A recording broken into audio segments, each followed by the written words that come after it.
When an entire town decides you're worthless, one man's defiance can destroy everything or change it forever.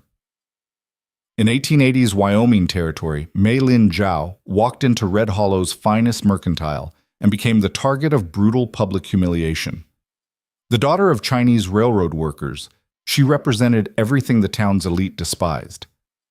They didn't just mock her, they tried to erase her. But when rancher Ethan Cole stood between her and a room full of hatred, he ignited a battle that would tear through every unspoken rule the frontier lived by.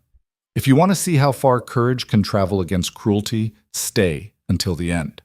Like this video and comment your city so I can see how far this story reaches across the world.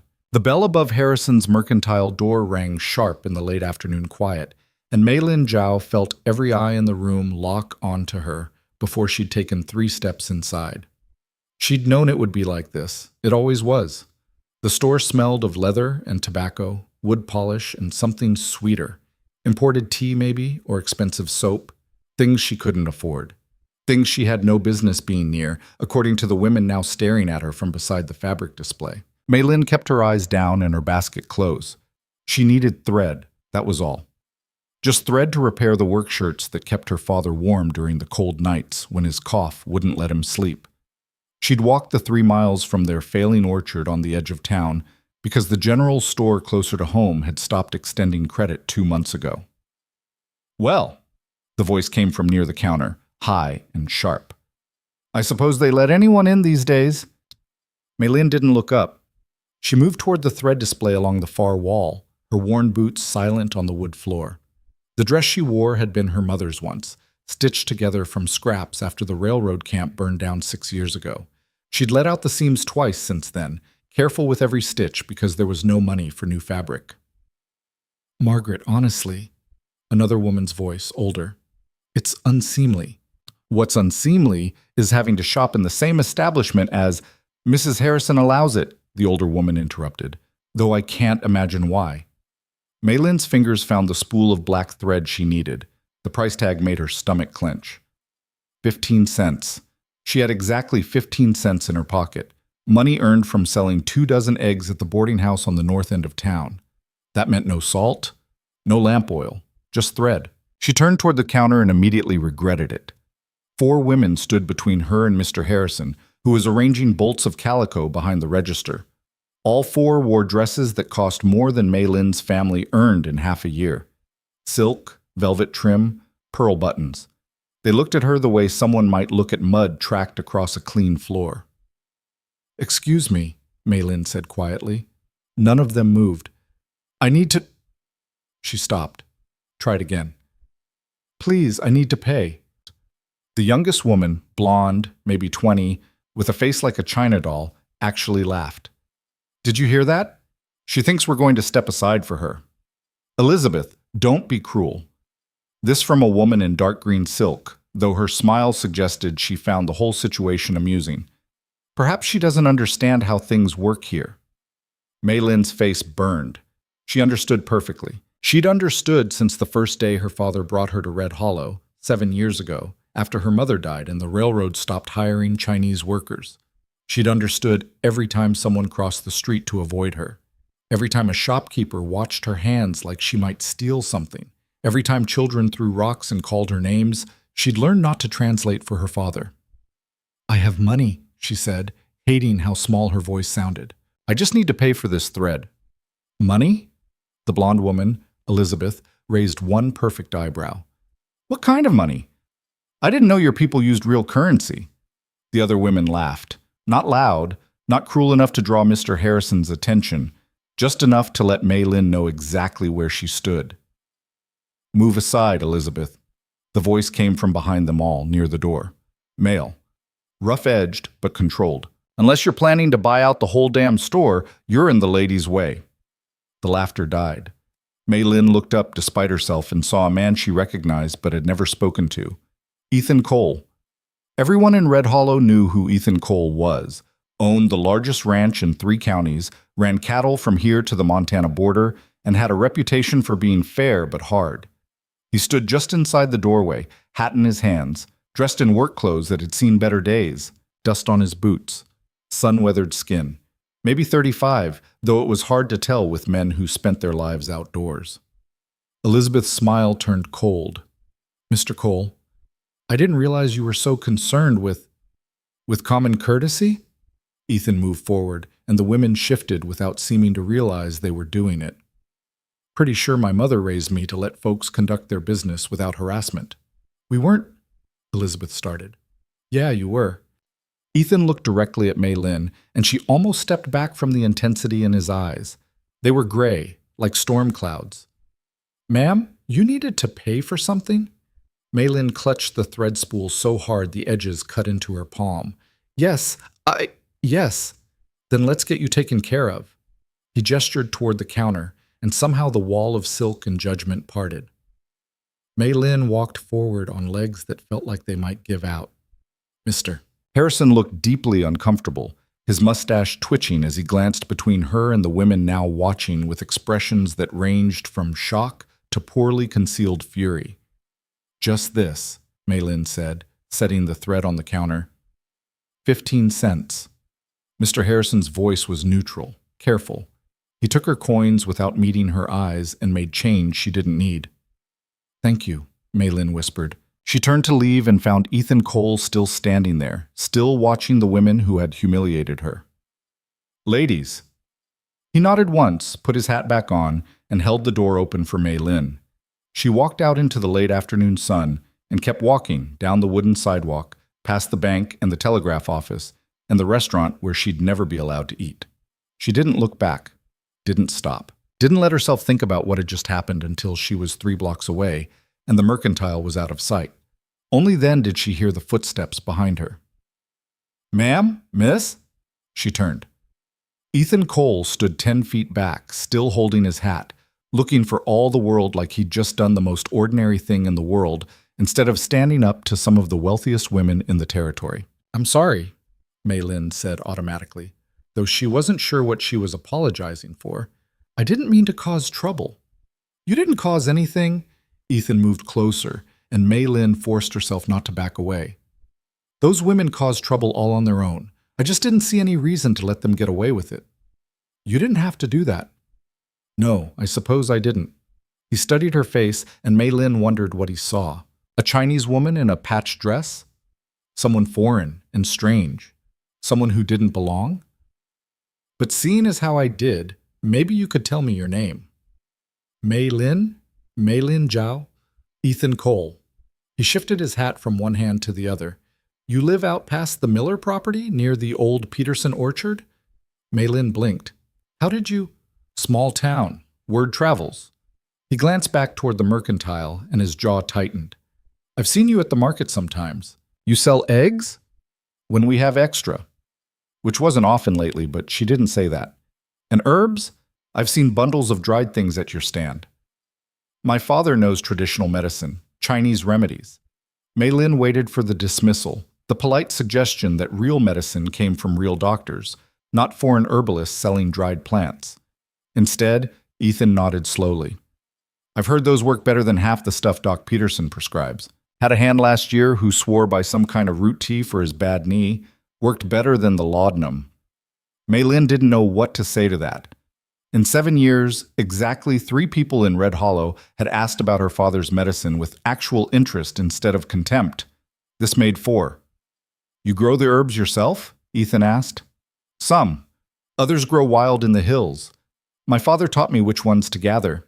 She paused. We also have fruit trees, apricots and plums, but the harvest hasn't been good the last few years. Peterson's place always was tricky for orchards, soil's not quite right. Ethan looked past her toward the edge of town where the buildings gave way to scrubland. You managing out there on your own? My father, Mei Lin stopped, started again. We manage. It was a lie, and from the way Ethan's expression shifted, he knew it, but he didn't push. Instead, he turned his hat in his hands and seemed to come to some kind of decision. Those women back there, he said. Elizabeth Thornton and her friends. They're going to talk. They always talk. Mei Lin tried to keep the bitterness out of her voice and failed. Yeah, but now they're going to talk about me defending you. That's going to make things harder for you. Mei Lin stared at him. You think I don't know that? I think you already had it hard enough without me making it worse. Ethan met her eyes, and there was something in his gaze that made her chest tight. So I'm going to make you a deal. I don't need... You need customers who will actually buy what you're selling without giving you grief about it. And I need someone who knows how to grow things in soil that doesn't want to cooperate. He gestured vaguely eastward. I've got 40 acres on the north end of my property that used to be farmland before I bought it. Good water access, decent sun, but every crop I've tried has failed. You think your father would be willing to take a look? Maylin's heart was beating too fast. Why? Why what? Why are you offering this? You don't know me. You don't owe me anything. Ethan was quiet for a long moment. When he spoke, his voice was rougher. My mother came to this territory from Ireland with nothing but the clothes on her back and a trunk full of seed potatoes.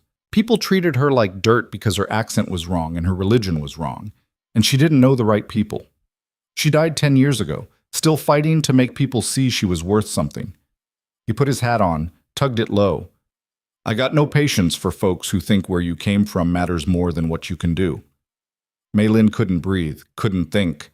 This man, this stranger who owned half the county, was offering her work, real work, the kind that paid money instead of insults. I'd have to ask my father, she managed. You do that. Ethan nodded once. I'll be at the Saturday market. You can let me know then. He started to turn away, then paused. And Miss Zhao? Don't let those women make you feel like you don't belong in that store. You've got just as much right to be there as anyone. Then he was walking away, back toward the main street, leaving Maylin standing alone with a spool of thread clutched in her hand and her entire world tilted sideways. The walk home took an hour, and Maylin spent most of it trying to make sense of what had just happened. The orchard appeared gradually as she crested the final hill, 20 acres of struggling trees, a sagging house that leaked when it rained, and a barn that threatened to collapse every time the wind picked up. It wasn't much. It had never been much, but it was theirs, bought with money her father had saved from 10 years of railroad work, and another 7 of scrimping and scraping and making do with almost nothing. Her father sat on the porch, wrapped in the quilt Maylin had stitched from scraps last winter.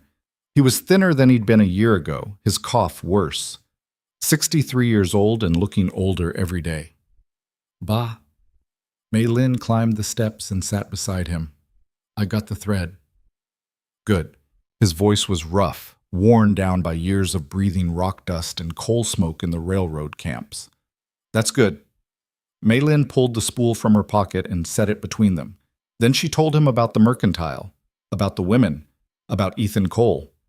Her father listened without interrupting, his dark eyes sharp despite his illness. When she finished, he was quiet for a long time. This man, he said finally, he defended you in front of wealthy women? Yes. And now he wants me to look at his land? He said you could help where his crops failed. Her father made a sound that might have been a laugh or a cough. He knows what they'll say, that he's doing business with the Chinese man and his daughter, that he's a fool. I know. Maylin stared at her hands. We don't have to accept. We're going to lose this place, her father said quietly. By spring, maybe sooner. The bank wants money we don't have. The orchard won't produce enough to save us. He turned to look at her, and his expression was fierce. But if this man is offering real work, work that pays, we don't refuse out of pride.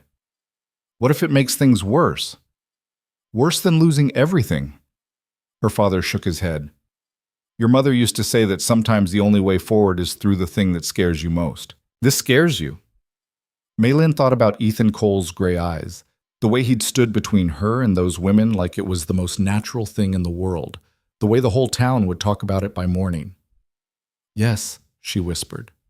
Good. Her father reached over and squeezed her hand with fingers that felt like bird bones. Fear means it matters. Now go make us some tea. And tomorrow we start planning what to plant on 40 acres of stubborn earth. Saturday came faster than Maylin expected. The market was held in the town square every week.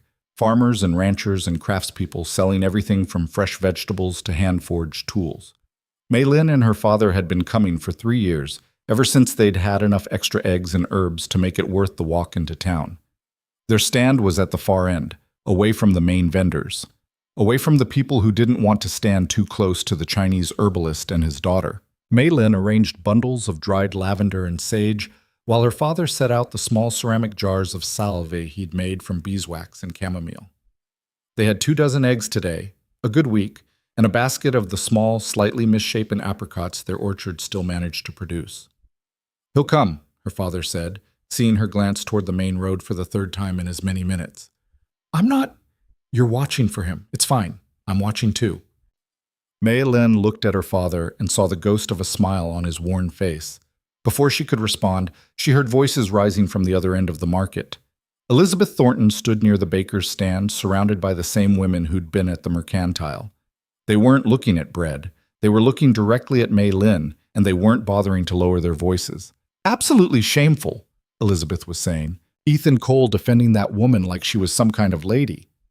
"I heard he followed her out of the store," one of the others added. "Walked with her down the street in broad daylight." "Well, I suppose we know what kind of man he really is now." This from the woman in green silk, her tone dripping with false sympathy. "His poor mother would be horrified." Maylin felt her father's hand on her arm. "Ignore them." "I'm trying. Try harder." But it was impossible to ignore when they started walking toward Maylin's stand, their skirts rustling like weapons. They stopped 5 feet away, close enough to make their point, far enough to avoid contamination. "Miss Zhao," Elizabeth's voice was sugar-sweet poison. "Such lovely, vegetables you have today." "Apricots," Maylin said quietly. "And herbs. How exotic." Elizabeth picked up a bundle of sage, examined it like it might bite her, and set it down without buying. "Tell me, do you expect Mr. Cole to make a purchase today, since he's so very concerned with your welfare?" Maylin's throat was tight. "I don't expect anything." "Good. Because a man like Ethan Cole, a respected rancher from a good family, he's not going to risk his reputation on—" Elizabeth paused delicately. "Well, on people who don't belong here. We have just as much right to be here as anyone," Maylin heard herself say, echoing Ethan's words from days ago. Elizabeth's smile turned sharp. "Rights are for people who've earned them, dear, not for foreigners who show up where they're not wanted and expect charity." "We don't want charity." Maylin's voice shook, but she kept talking. "We work. We pay our debts. We don't hurt anyone. You hurt the reputation of this entire town just by being here." Elizabeth leaned closer. "You make us all look like we accept just anyone, like we don't have standards." Maylin's father stood up slowly, his quilt falling away. He was thin and old and sick, but there was steel in his spine when he looked at Elizabeth Thornton. "My daughter," he said in careful, precise English, "has more honor in her smallest finger than you have in your entire body. You dress in fine clothes and speak fine words, but your heart is empty and cruel. One day you will need kindness from someone, and you will remember how you treated others." Elizabeth's face went white, then red. "How dare you? How dare I speak truth?" Her father's voice was quiet, but it carried. "Truth doesn't care about your fine dresses or your comfortable lies. My daughter is worth 10 of you, and someday this whole town will know it." The other women gasped. Elizabeth looked like she'd been slapped. For a moment, Maylin thought she might actually strike her father, thought she might call for the sheriff or make a scene that would get them thrown out of the market forever. Then Ethan Cole's voice cut through the tension like a knife. "Morning, Miss Zhao? Mr. Zhao?" He appeared at Maylin's elbow, seemingly from nowhere, tipping his hat to her father before turning to face Elizabeth and her friends. "Ladies, nice day for shopping, isn't it?" Elizabeth's mouth opened and closed. No words came out. "I'll take 24 eggs," Ethan said, pulling coins from his pocket. "And all those apricots. My housekeeper makes a hell of a pie." He paused, glancing at the herbs. "Actually, throw in 3 bundles of sage, too. Ranch house could use some freshening up." Maylin's hands were shaking as she wrapped the eggs in newspaper. Ethan counted out money, far more than the goods were worth, and set it on the table. "Keep the change," he said. Then he looked at Elizabeth. "Miss Thornton, you planning to buy anything, or are you just here to make yourself unpleasant?" Elizabeth found her voice. "I'm here to shop at reputable vendors, Mr. Cole. Not to watch you throw away money on the best produce in the market?" Ethan picked up one of the apricots, bit into it, and nodded appreciatively. Yeah, I can see why that would bother you. These are actually good instead of just expensive. One of the other women grabbed Elizabeth's arm. Come on, we're leaving. They swept away in a rustle of silk and outrage, and Mei Lin realized she'd been holding her breath. Thank you, her father said quietly. But you've made them angrier. They were already angry, Ethan replied. At least now they know where I stand. He turned to Mei Lin. You talked to your father about my offer? Yes. And? Mei Lin looked at her father, who nodded once. He'll look at your land, but he can't promise anything. Fair enough. Ethan gathered his purchases. I'll send my foreman around Monday to bring you both out to the ranch. Morning good for you? Morning is fine. Good. Ethan tipped his hat again. Mr. Zhao, Miss Zhao, I'll see you Monday. He walked away, and Mei Lin watched him go.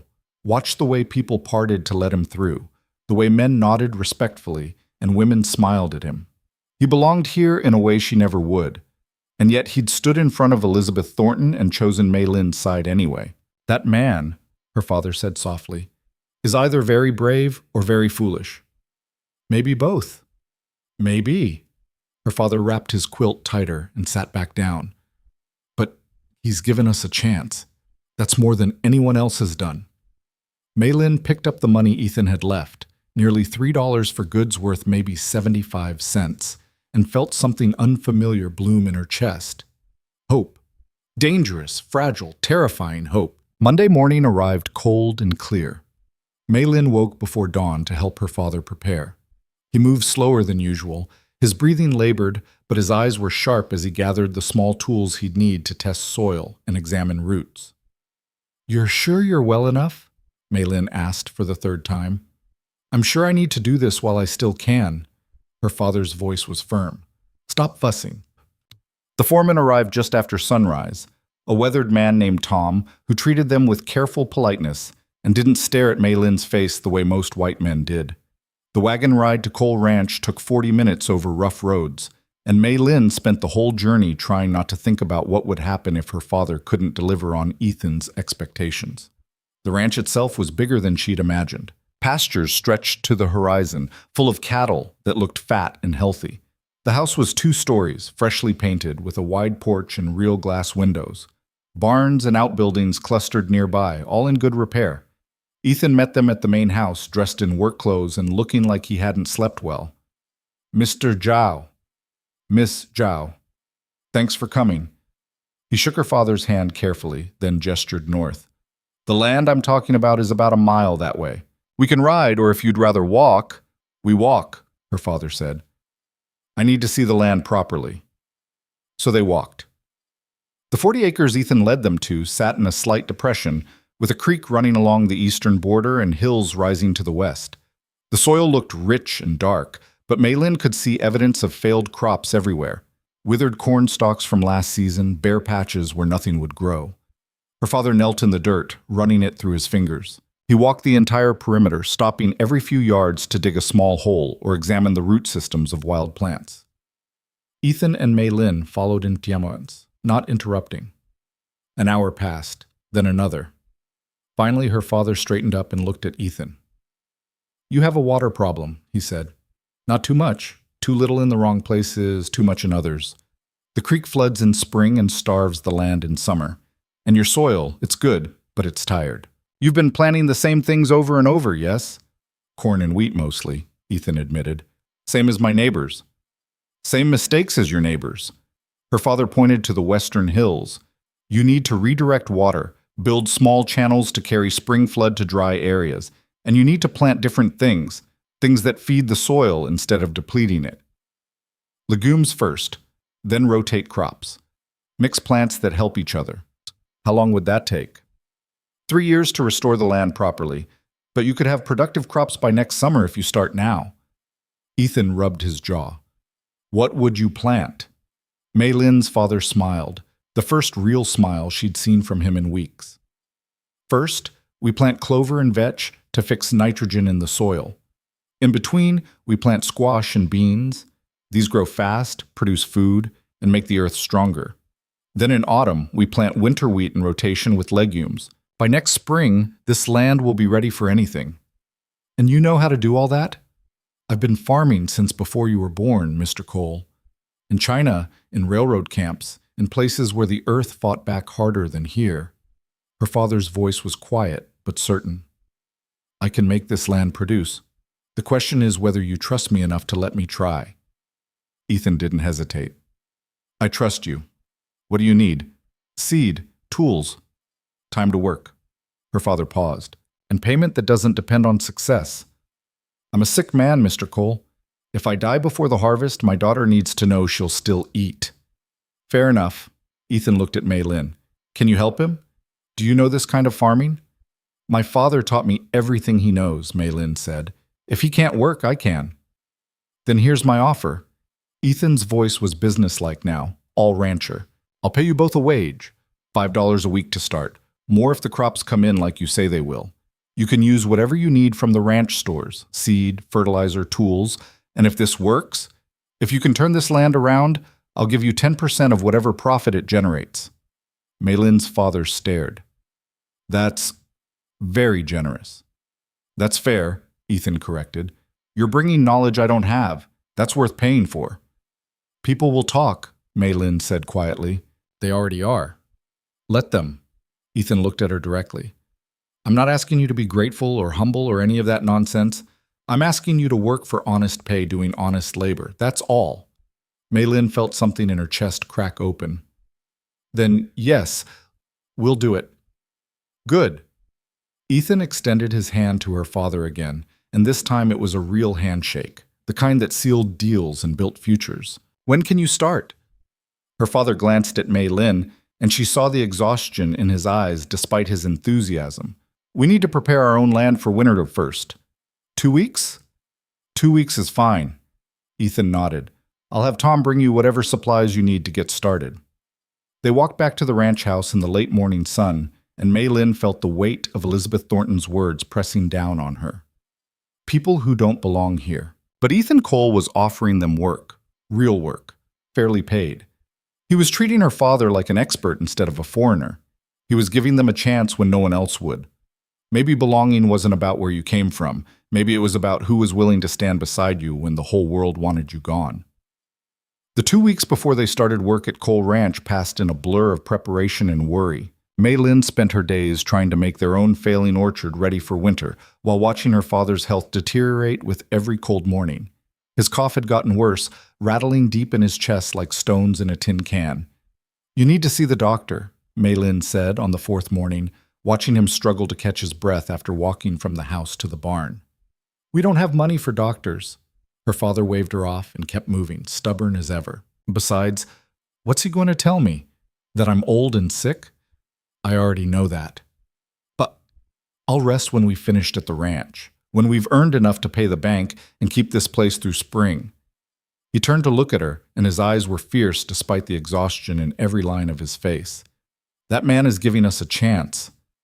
I'm not going to waste it lying in bed feeling sorry for myself.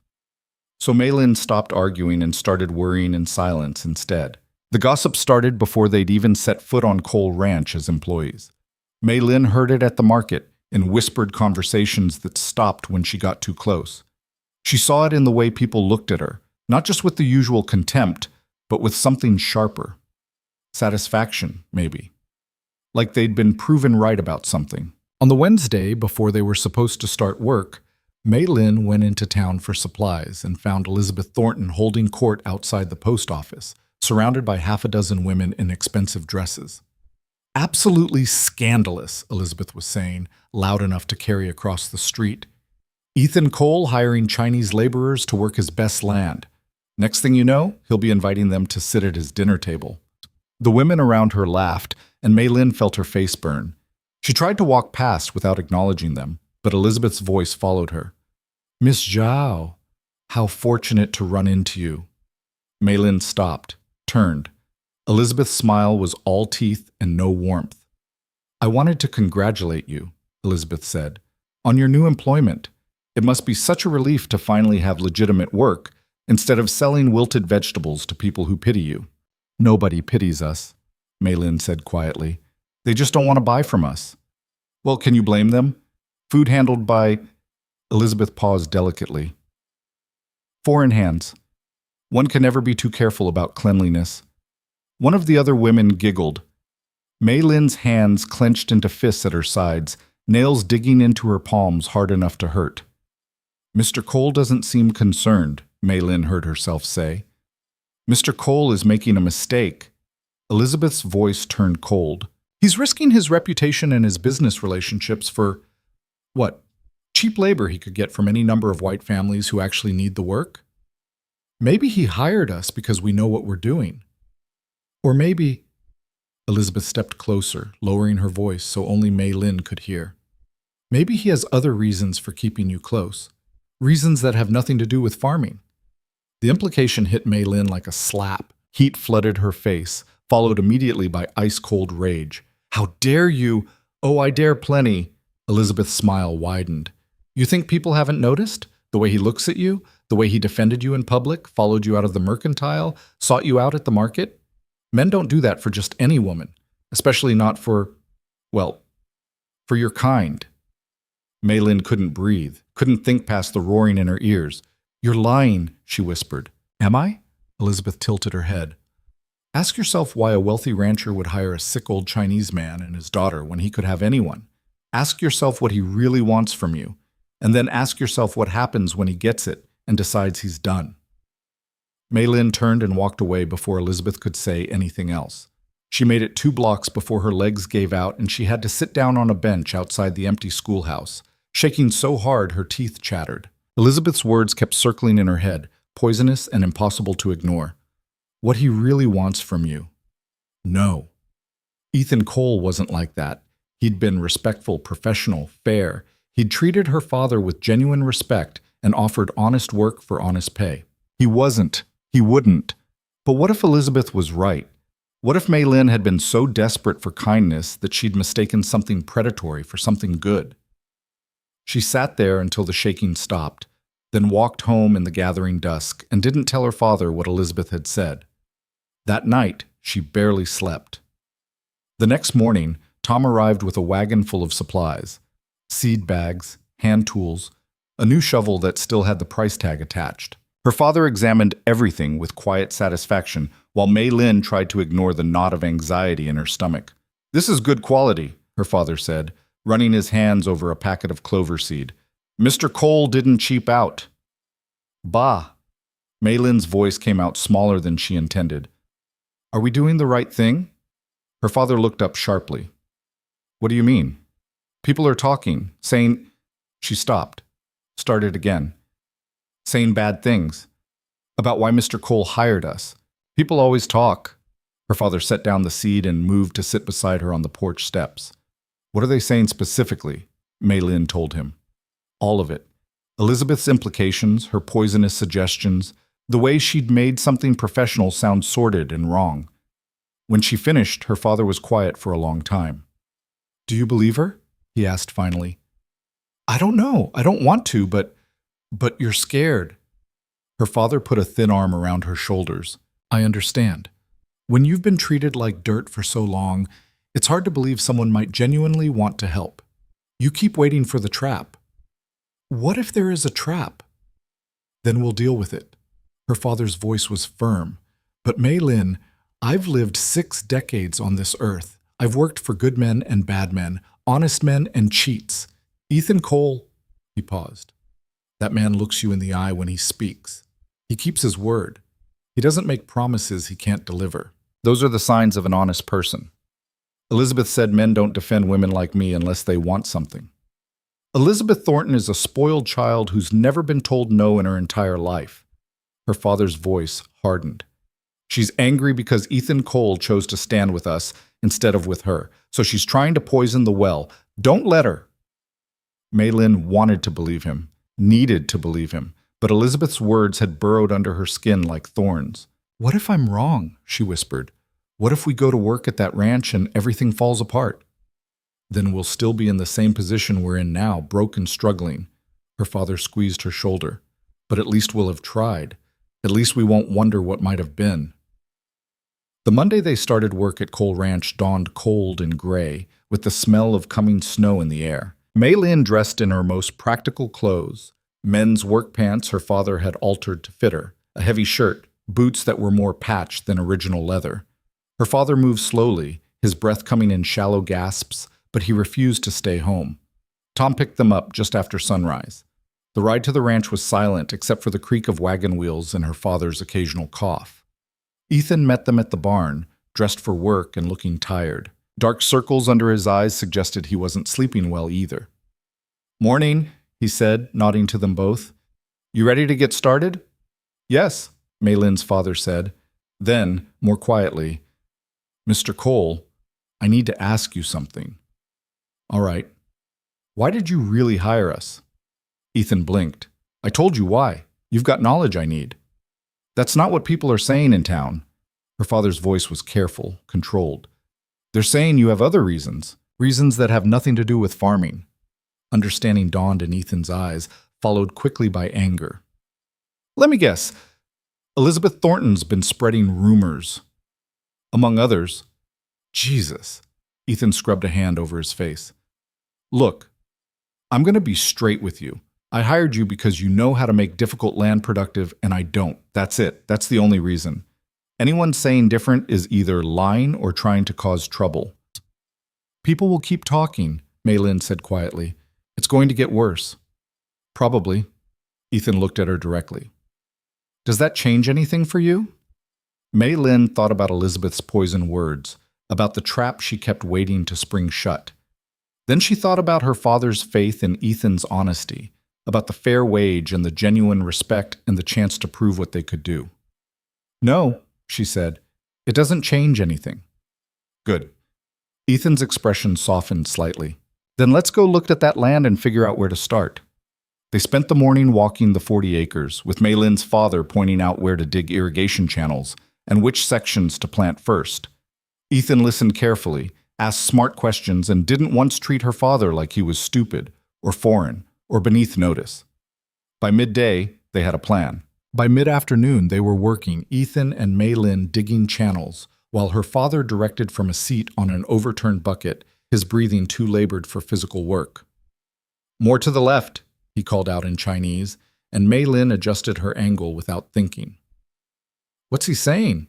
Ethan asked, leaning on his shovel. "He says dig more to the left. The water needs to flow toward that dry patch near the big rock." Ethan shifted position and kept digging. They worked in silence for a while, the only sounds the bite of shovels into earth and her father's rough breathing. "Your English is really good," Ethan said after a while. "Better than most folks born here." Maylin didn't look up from her work. "My mother taught me. She learned from missionaries when she was young, before she married my father. She said English was the key to survival in America." "Smart woman." "She was." Maylin paused. "She died 7 years ago. Pneumonia." "I'm sorry." "Me too." They dug in silence for another hour. The physical work felt good, solid and real, with visible progress. Maylin's shoulders ached, and her hands were developing blisters, but it was honest pain, earned pain. When they stopped for water, her father called Maylin over. "You're working well together," he said in Chinese. "We're just digging, Ba. You're communicating, adjusting to each other's rhythm. That's not nothing." Her father smiled slightly. "He's a good worker, doesn't complain, doesn't try to take over or act like he knows better than me. That's rare in a man with his kind of wealth." Maylin glanced back at Ethan, who was examining the channel they'd dug and making notes in a small leather book. "Elizabeth said he has other reasons for keeping me close," she said quietly. "Elizabeth is a fool." Her father's voice was firm. "That man looks at you the way a man looks at a partner, not a possession. There's a difference." "How can you tell?" "Because I've seen both." Her father touched her cheek gently. "Your mother and I were partners. We worked together, struggled together, built a life together. That's what I see when I watch you two digging. Not romance, not seduction, just two people working toward the same goal." Maylin wanted to believe him, but Elizabeth's words still echoed in her head, impossible to silence completely. They worked until the sun started setting, painting the sky in shades of orange and purple. Ethan walked them back to the barn where Tom was waiting with the wagon. "Same time tomorrow?" Ethan asked. "Same time," Maylin's father confirmed. Then he swayed slightly, and Mei Lin caught his arm. "Ba? I'm fine. Just tired." But his voice was weak, and his face had gone gray. Ethan frowned. "Tom, help Mr. Zhao into the wagon, carefully." Between them, they got her father settled on the wagon bed. Mei Lin climbed up beside him, her heart racing. "He needs rest," Ethan said quietly. "Real rest, not just a night's sleep. We can't afford—" "I'm not asking you to afford anything. I'm telling you your father needs to take it easy." Ethan's voice was firm but not unkind. "Tomorrow, you come alone. Let him recover." "He won't agree to that." "Then don't give him a choice." Ethan met her eyes. "Mei Lin, I hired both of you, but if he works himself to death before we even get the first crop in the ground, that doesn't help anyone. You know what needs to be done. You can handle it." Mei Lin looked at her father, who'd fallen into an exhausted doze despite the bumpy wagon ride ahead. Ethan was right. She knew he was right. But the thought of coming to the ranch alone, of spending days working alongside Ethan without her father as a buffer, made her stomach clench with anxiety. "All right," she said finally. "Tomorrow I'll come alone. But if he insists on working, I can't stop him." "Fair enough." Ethan stepped back. "Get him home safe." The ride back was rough, and her father woke twice, coughing hard enough that Mei Lin worried he might break something inside. When they finally reached the orchard, she had to half carry him into the house and onto his bed. "I'm fine," he kept insisting, even as his whole body shook with chills. "Just need sleep." Mei Lin built up the fire, made tea with the last of their honey, and sat beside him until his breathing evened out. Then she went outside and let herself cry for the first time in months. Her father was dying. She could feel it in her bones, could see it in the way he moved and breathed and fought to stay conscious. The work at Cole Ranch might save their land, might give them financial stability, but it couldn't save him. Nothing could save him. She cried until she had no tears left, then washed her face in the freezing water from the pump and went back inside to sleep. The next morning, her father could barely lift his head. "You're staying home," Mei Lin said, brooking no argument. "I'll handle the work today." "You can't—" He coughed hard. "You can't do it alone." "I can and I will. Mr. Cole knows you're sick. He's expecting me to come by myself." Her father tried to sit up and fell back, too weak to fight. "Mei Lin, rest, Ba. Please, just rest." She left before he could argue further, meeting Tom at the usual spot and riding to Cole Ranch alone for the first time. Ethan was already at the 40 acres when she arrived, studying the channels they'd dug yesterday. "Your father?" he asked without preamble. "Too sick to work. He'll recover, but he needs time." Ethan nodded like he'd expected this. "Then it's just us today. You good with that?" Mei Lin thought about Elizabeth's insinuations, about the poison she'd planted. Then she thought about her father's faith in Ethan's character, about the honest work and fair pay. "I'm good with it," she said. They worked through the morning in companionable silence, digging and shaping the irrigation channels according to her father's plan. Ethan was strong and steady, and he followed her directions without questioning or second-guessing. When she suggested adjustments, he listened. When she made mistakes, he pointed them out kindly. Around noon, they stopped for lunch. Ethan had brought extra food, bread and cheese and dried beef, and shared it without making a show of generosity. "Your father taught you all this?" he asked, gesturing at the half-finished channels. "Most of it. The rest I learned by watching and asking questions." Mei Lin bit into the bread and tried not to think about how good it tasted compared to the thin soup she'd been eating at home. In China, farmers have been working difficult land for thousands of years. My father learned from his father, who learned from his father. The knowledge goes back generations. That's worth more than any book learning. Ethan took a drink from his canteen. My father tried to teach me ranching, but I was stubborn, thought I knew better. Took me years to realize he was right about most things. Is he still alive? No, died 8 years ago. Heart gave out while he was checking fence line. Ethan's voice was matter-of-fact, but Mei Lin heard the grief underneath. Never got to tell him I finally understood what he was trying to teach me. I'm sorry. Me too. Ethan was quiet for a moment. Your father, how sick is he really? Mei Lin's throat tightened. Bad. Getting worse. He won't see a doctor because we can't afford it. And I think he knows there's nothing a doctor could do anyway. How long? I don't know. Months, maybe. Maybe less. Her voice cracked. He's fighting to stay alive long enough to save our land. That's all he wants. To know I'll be all right after he's gone. Ethan didn't offer empty comfort or false hope. He just nodded slowly and said, "Then we'd better make sure this land produces. Give him something to be proud of before the end." It was exactly the right thing to say. Maylin felt something in her chest ease slightly. "Thank you," she whispered. "Don't thank me yet. We've still got a hell of a lot of work to do." They spent the afternoon planting clover seed in the prepared sections, working side by side until Maylin's back screamed and her hands bled from new blisters. Ethan noticed her wince and stopped. "Let me see your hands." "I'm fine." "Maylin, let me see." She held out her hands reluctantly. The blisters had burst, leaving raw, weeping skin. Ethan swore under his breath. "Why didn't you say something?" "Because we need to finish this section today. My father's plan—" "Your father's plan doesn't require you to work until your hands fall off." Ethan pulled a handkerchief from his pocket and wrapped it carefully around her worst hand. "We're done for today. Tom will take you home." "We're not finished. We're finished enough." His voice was firm. "Go home. Take care of those hands. Come back when they're healed." "I can't afford to take time off. Wait. You're still getting paid." Ethan stood up and brushed dirt from his pants. "I'm not docking your wages because you got hurt working for me. That's not how this works." Maylin stared at him. "That's not... You don't have to..." "Yeah, I do. It's called being a decent employer." Ethan offered her his hand to help her up. "Come on, let's get you to the wagon before those hands get infected." Maylin let him pull her to her feet, too tired and hurting to argue.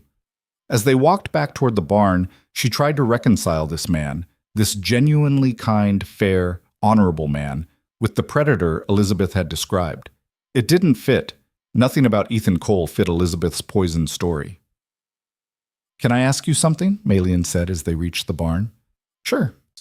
"Why do you care? About me, about my father, about any of this? You could hire anyone. You could... Could what? Hire white workers who do exactly what everyone else has done and fail?" Ethan shook his head. "I told you before, my mother spent her whole life fighting to be seen as something other than a poor Irish immigrant. She taught me that where someone comes from doesn't matter half as much as what they can do." He paused. "And for what it's worth, Elizabeth Thornton's been spreading rumors about us. I'm guessing you've heard them." Maylin felt her face heat. "Yes. They're lies. All of it." Ethan's voice was steady. "I hired you and your father because you're good at what you do. That's the beginning and end of it. Anyone saying different is trying to cause trouble because they can't stand the idea of you succeeding. Why do they hate us so much? Because you're different, because you're foreign, because you challenge their idea of how the world should work." Ethan sighed. "And because people like Elizabeth have nothing better to do than make other people miserable." Tom appeared with the wagon, and Ethan helped Maylin climb up, careful of her injured hands. "Rest tomorrow," he said. "Come back when you're ready. We'll still be here." Maylin nodded, not trusting herself to speak. The ride home gave her too much time to think about Ethan's kindness, about Elizabeth's cruelty, about her father dying, and the land that might save them both, about belonging and not belonging, about hope and fear and the impossible tightrope she was walking between them. When she got home, her father was awake and worried. "Your hands," he said immediately, seeing the makeshift bandages. "I'm fine, just blisters." "Ethan sent you home?" "He said I need to rest. He's still paying us." Her father nodded slowly. "Good. That's good." He coughed, and Maylin helped him sit up. "Maylin, I need to tell you something." "But..." "No, listen, when I die..." "Don't talk like that. When I die," he continued firmly, "Ethan Cole is going to offer to help you. Maybe financially, maybe with the land, maybe in other ways. And you need to let him." Maylin's throat closed. "I can't take charity." "It's not charity if you've earned it. You're earning it right now, with every hour you work on his land." Her father gripped her hand with surprising strength. "Promise me. Promise me you won't let pride destroy what we're building. I promise, Mei Lin whispered. Good. Her father lay back, exhausted. Now make us some tea and tell me about the work today. I want to know everything. So Mei Lin told him about the channels they'd dug, the seeds they'd planted, the way Ethan had listened to her suggestions and treated her like an equal. She told him about the lunch, the wrapped handkerchief, the firm insistence that she rest and heal. Her father listened with his eyes closed, smiling slightly. That's a good man, he said when she finished. Don't let anyone convince you otherwise. I won't, Mei Lin promised, and somewhere deep inside, beneath all the fear and uncertainty, she found herself starting to believe it. Mei Lin's hands healed slowly over the next 3 days, but her father didn't. He spent most of his time in bed now, the cough that rattled his chest growing worse despite the teas and poultices she made from the herbs they'd saved.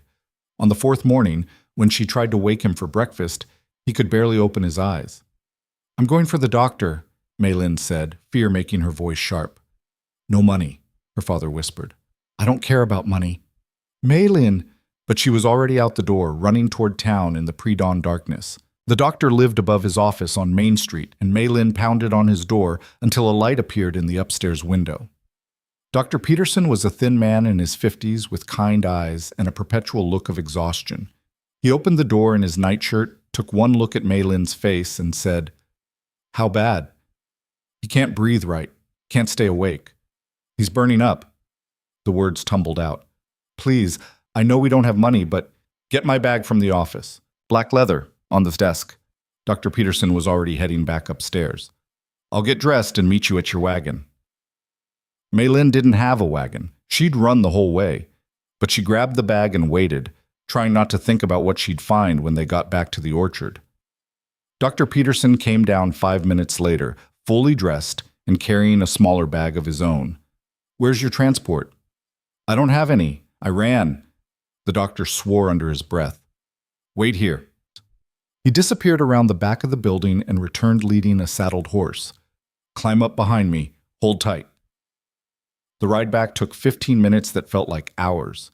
When they reached the orchard, Mei Lin practically fell off the horse in her hurry to get inside. Her father looked worse than when she'd left.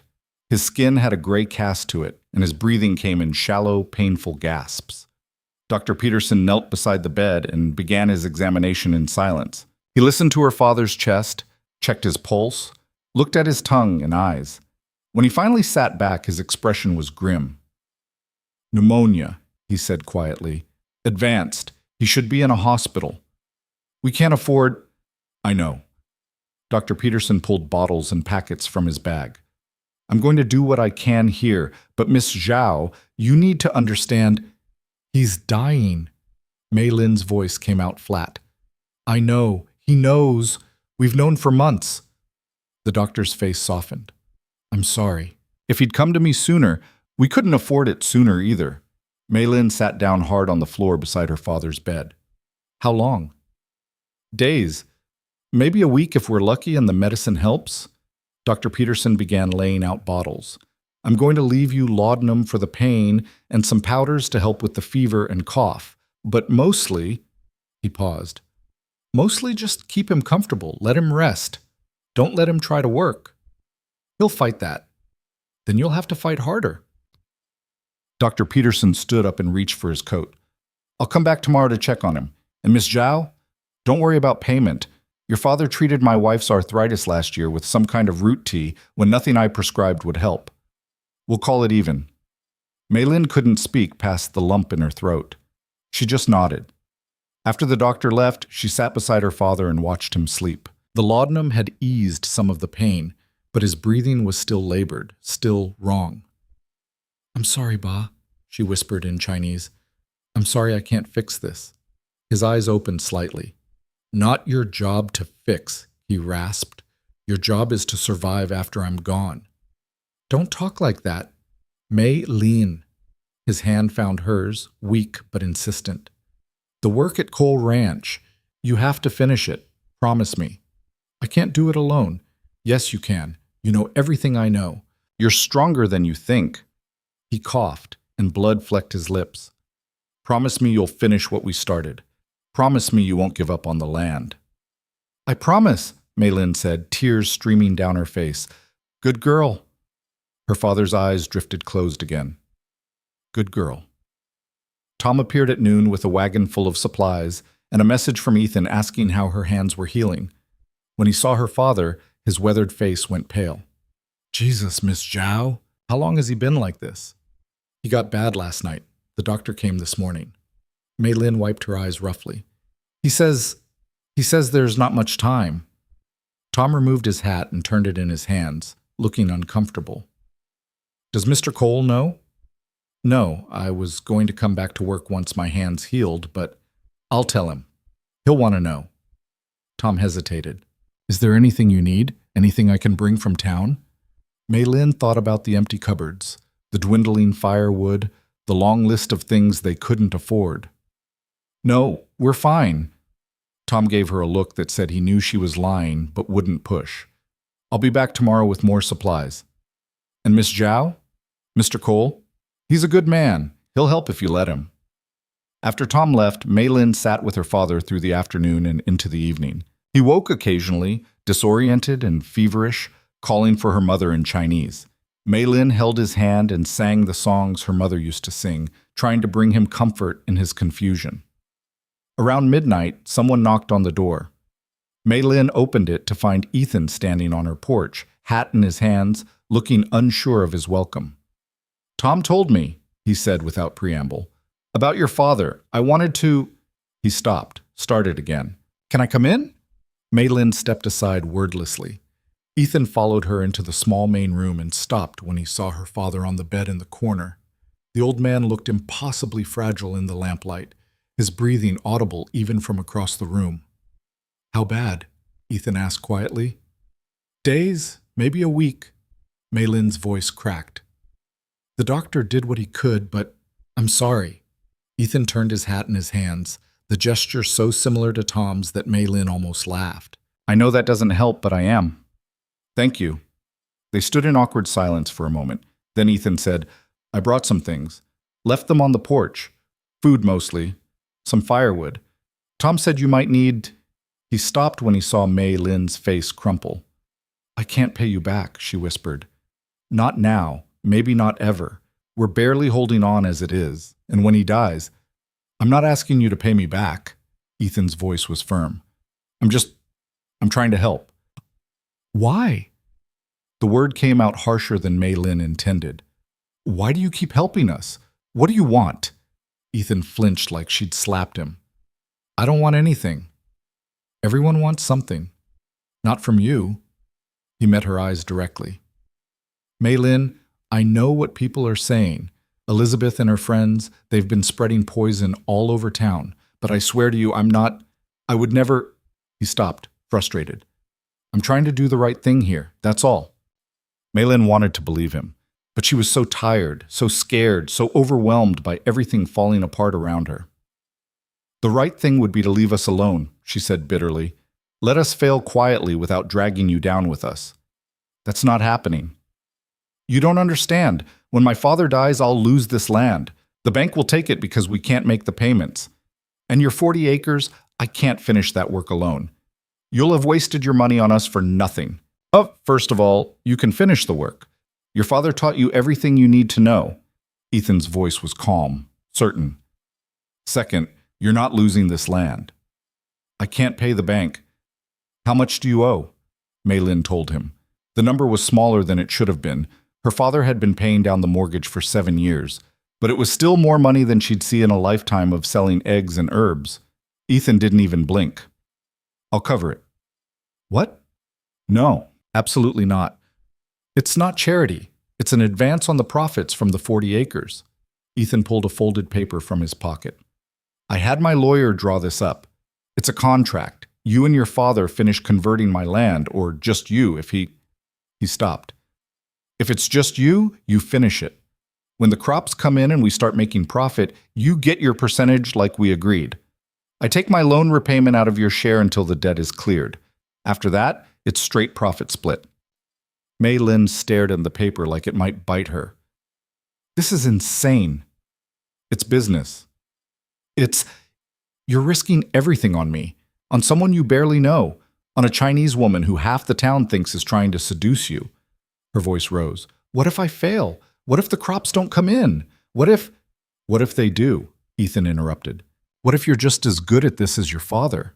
What if we turn that land around and make it the most productive 40 acres in the county? He held out the contract. I'm betting on you, Mei Lin. Question is, are you willing to bet on yourself? Mei Lin's hands shook as she took the paper. The legal language was dense and confusing, but the basic terms were clear. Ethan would pay off her mortgage. She would finish the work on his land. They would split the profits according to the original agreement, with loan repayment coming out of her share. It was fair. More than fair. It was a lifeline thrown to a drowning woman. Why? She whispered again. Ethan was quiet for a long moment. When he spoke, his voice was soft. Because my mother died knowing she'd never be accepted here.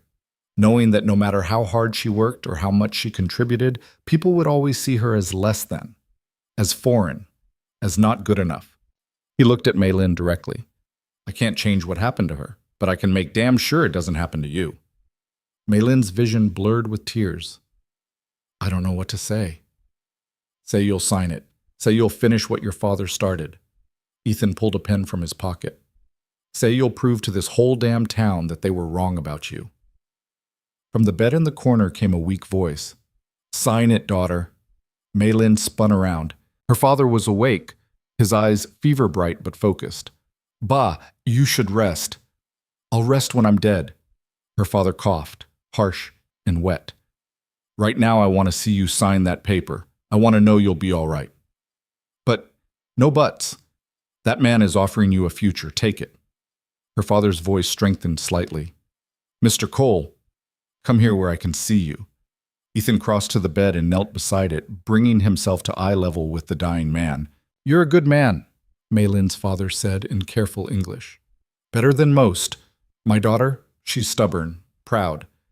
She'll fight you on accepting help. I've noticed, Ethan said with a slight smile. Make her take it anyway. Make her finish the work. Make her... He stopped, coughing. When he could speak again, his voice was barely a whisper. Make her see that she deserves good things, that she's worth fighting for. I will, Ethan promised. Mei Lin's father nodded, satisfied. Then he looked at Mei Lin. Sign the paper. Do it now, while I can witness it. So Mei Lin signed. Her hand shook so badly she could barely write her name, but she did it. Ethan signed below her, then folded the contract and put it back in his pocket. I'll file this with the county tomorrow, he said, and I'll take care of the bank payment by the end of the week. Thank you, Mei Lin managed.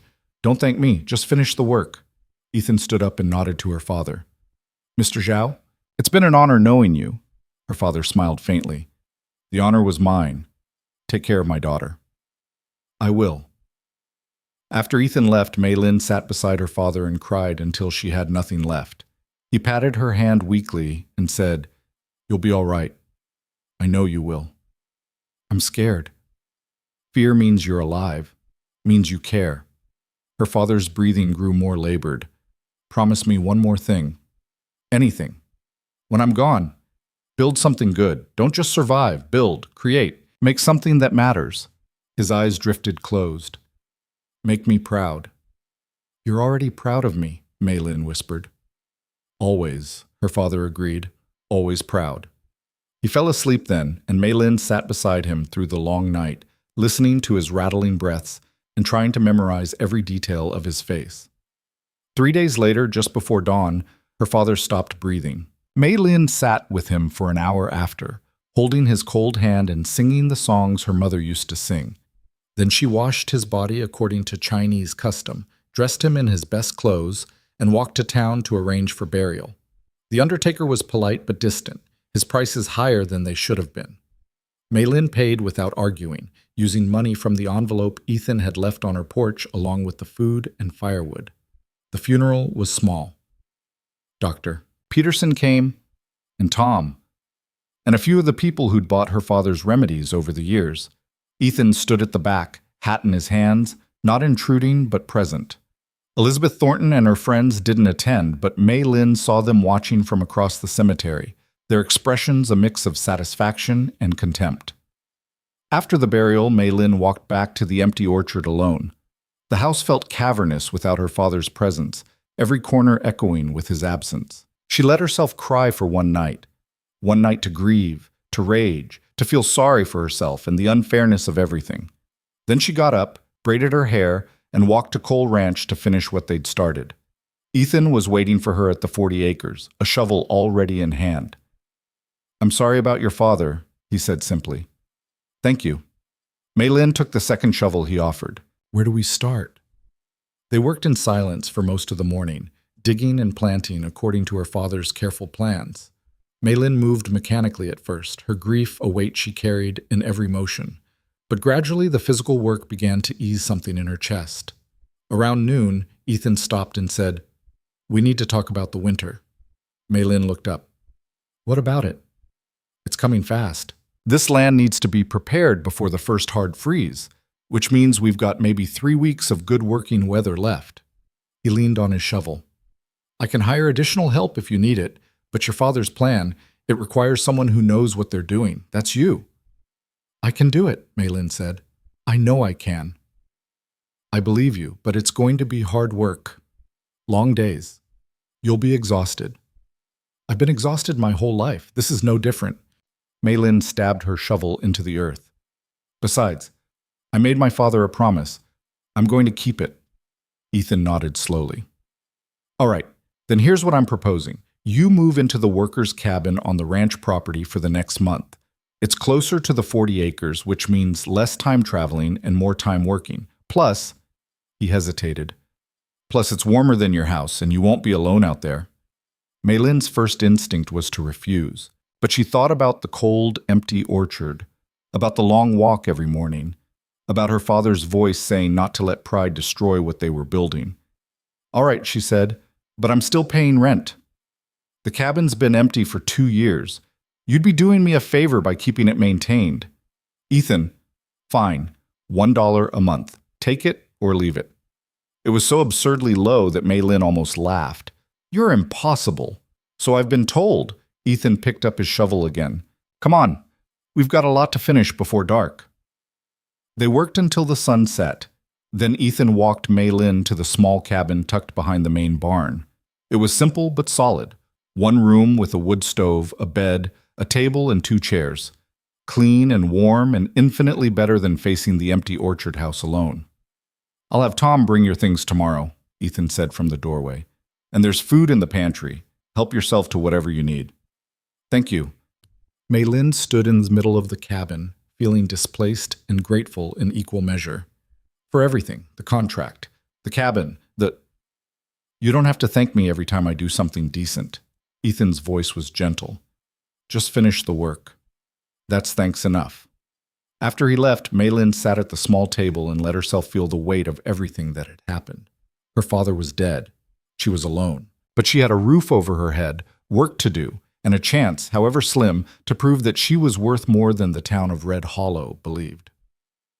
The next 6 weeks passed in a blur of backbreaking labor.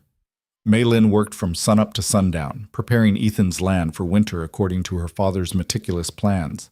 She dug channels, planted cover crops, built small terraces to prevent erosion, and mixed compost according to ratios her father had taught her years ago. Ethan worked alongside her most days, and slowly they developed a rhythm. He learned to read her gestures and sparse instructions. She learned to trust his strength for the heavy lifting while she handled the precise, detailed work that required her father's knowledge. They didn't talk much, but the silence between them was comfortable, punctuated by brief exchanges about the work, or the weather, or the troublesome patch of soil near the creek that refused to drain properly. Tom brought supplies weekly and stayed to help with the larger tasks. Dr. Peterson stopped by twice to check on Mei Lin, bringing food and refusing payment with the excuse that he'd been meaning to visit the ranch anyway. And Elizabeth Thornton's rumors grew more vicious with every passing week.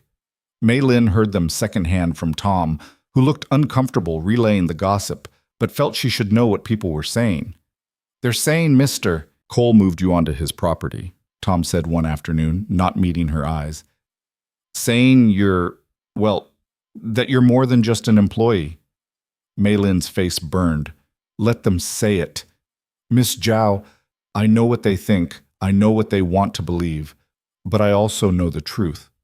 She stabbed her shovel into the ground hard enough to make Tom wince. I'm doing honest work for honest pay. That's all that matters. Tom nodded slowly. Mr. Cole says the same thing. But you should know, some of his business associates are starting to distance themselves, saying they don't want to work with a man who keeps a Chinese mistress. The word hit Mei Lin like a physical blow. I'm not. I know you're not. Mr. Cole knows you're not. But they don't care about truth. They care about appearances. Tom shifted uncomfortably. I just thought you should know what it's costing him, defending you. Mei Lin worked in silence for the rest of the day, Tom's words echoing in her head. That night, she confronted Ethan at the barn, where he was checking on a pregnant mare. Tom told me what people are saying, she said without preamble. About us. Ethan didn't look up from the horse. Yeah, I figured he would. He said you're losing business, that people won't work with you because of me. Some people, not all. Ethan straightened up and finally met her eyes. What are you asking, Mei Lin? I'm asking if it's worth it. If I'm worth it. The words came out harder than she intended. I'm asking if you regret hiring me. No. The answer was immediate and firm. I don't regret it. Not for a second. Even if it costs you everything? It's not going to cost me everything. It's costing me some business with people I didn't much like anyway. Ethan moved closer. But even if it did, even if I lost every damn thing, I still wouldn't regret standing up for what's right. That's insane. Maybe, but it's also true. He paused. My mother used to say that you can tell what a man's really worth by looking at what he's willing to lose for his principles. I'm willing to lose business relationships with bigots. That doesn't seem like much of a sacrifice to me. Mei Lin didn't know what to say to that, so she just nodded and went back to the cabin feeling something shift inside her chest. Ethan Cole wasn't just a good employer. He wasn't just fair or kind or decent. He was the kind of man who would risk everything for someone the world had decided was worthless. And that terrified her more than anything Elizabeth Thornton had ever said. Winter came early that year, arriving in a single brutal storm that dropped 6 inches of snow overnight and turned the 40 acres into a frozen wasteland. Mei Lin woke before dawn to find ice coating the inside of the cabin windows and her breath forming clouds in the frigid air. She dressed in layers, 2 pairs of socks, her father's old work pants under her own, 3 shirts and a coat that had seen better days, and stepped outside into a world transformed. The land she'd been breaking her back to prepare now lay hidden under white, all their work invisible beneath the snow. Ethan was already at the barn feeding the horses. He looked up when Mei Lin approached, his face grim. Storm knocked down half the fencing on the east pasture, he said, and the creek's starting to freeze. We need to break the ice or the cattle won't have water. What about the 40 acres? Nothing we can do there until spring thaw. The cover crops are in. Either they'll survive or they won't. He handed her a heavy mallet. Right now we've got more immediate problems. They spent the day doing emergency repairs, fixing fence, breaking ice, moving cattle to sheltered areas. By nightfall, Mei Lin was exhausted and half frozen despite the layers. Her fingers had gone numb hours ago, and she'd stopped feeling her toes around midday. Ethan noticed her stumbling and caught her arm. That's enough. You're going to freeze to death out here. I'm fine. You're blue. Come on. He steered her toward the main house instead of the cabin. You need to warm up properly before you lose something to frostbite. Mei Lin was too cold to argue. She let him guide her up the porch steps and into a house she'd never been inside before. The warmth hit her like a physical force. A massive fireplace dominated one wall, flames roaring behind an iron grate. Furniture that looked comfortable instead of just functional. Rugs on the wood floors. Books on shelves. A real home. Not just a place to sleep. Sit, Ethan ordered, pointing to a chair near the fire. Don't move. He disappeared and returned with blankets and a cup of something hot that smelled like whiskey and honey. Drink this. All of it. Mei Lin's hands shook so badly she could barely hold the cup. Ethan wrapped her fingers around it and held them there until she got a grip. I didn't think it would get this cold this fast, she said through chattering teeth. Early winter's always unpredictable. Ethan crouched in front of her and started unlacing her boots. How long have your feet been numb? I don't know. A few hours? He swore under his breath and pulled off her boots and socks with careful efficiency. Her feet were pale and waxy looking, the toes almost purple. This is bad, Ethan muttered. He grabbed more blankets and wrapped her feet, then started rubbing them through the fabric with firm, steady pressure. You should have said something. We had work to do. Work doesn't matter if you're dead. His voice was sharp with worry. You can't help anyone if you freeze to death being stubborn. Maylin felt feelings start to return to her feet in painful tingles. She bit her lip to keep from crying out. I know it hurts, Ethan said, not stopping. That's good. Means the tissue's still alive. They sat like that for 20 minutes. Maylin drinking the spiked tea while Ethan worked on her feet with single-minded determination. Gradually, the purple faded to pink and then to something closer to normal. Better? Ethan asked. Yes. Thank you. He sat back on his heels and looked at her with an expression she couldn't quite read. You scared the hell out of me. I'm sorry. Don't apologize. He stopped. Just take care of yourself, all right? Your father made me promise to look after you. I can't do that if you won't let me know when something's wrong. Maylin felt heat that had nothing to do with the fire creep up her neck. I'm not used to asking for help. I've noticed. Ethan stood up and moved to the kitchen area. You eaten today? Maylin tried to remember. Breakfast had been stale bread and weak tea. Lunch had been non-existent. Not really. Then you're staying for dinner. No arguments. He cooked with the same quiet efficiency he brought to ranch work. Nothing fancy, just beef stew and fresh bread that filled the house with warmth and good smells. They ate at the kitchen table, and Maylin found herself relaxing despite the strangeness of the situation. This is good, she said. My mother's recipe. She said a man who couldn't feed himself wasn't worth much. Ethan refilled her bowl without asking. Taught me to cook before she'd let me touch a rope or a branding iron. She sounds like she was smart. She was. Tough, too. Had to be. Coming here alone the way she did. He paused. You remind me of her sometimes. The way you don't quit even when everything's stacked against you. Maylin didn't know what to say to that. So she ate in silence, letting the food and warmth soak into her bones. Outside, the wind picked up, howling around the house like something alive and hungry. Snow pelted the windows in waves. Storm's getting worse, Ethan said, glancing toward the door. You should stay here tonight. The cabin's not insulated well enough for this kind of weather. I can't. Yes, you can. There's a spare room upstairs. You'll be warm and safe, and in the morning we can assess the damage. He met her eyes. I'm not asking, Maylin. I'm telling you as your employer that I need you alive and functional, not frozen in a cabin because you're too proud to accept shelter. Maylin wanted to argue, but the thought of walking back through the storm to the cold cabin made her entire body ache with exhaustion. All right, she said finally, just for tonight. Ethan showed her to a small bedroom upstairs that was cleaner and more comfortable than anywhere she'd slept in years. Real sheets on the bed, a quilt that looked handmade, a window with curtains that blocked out the storm's fury. There's extra blankets in the chest if you need them, Ethan said from the doorway, and a wash basin on the dresser. If you need anything else, I'm just down the hall. After he left, Maylin sat on the edge of the bed and tried to process everything that had happened.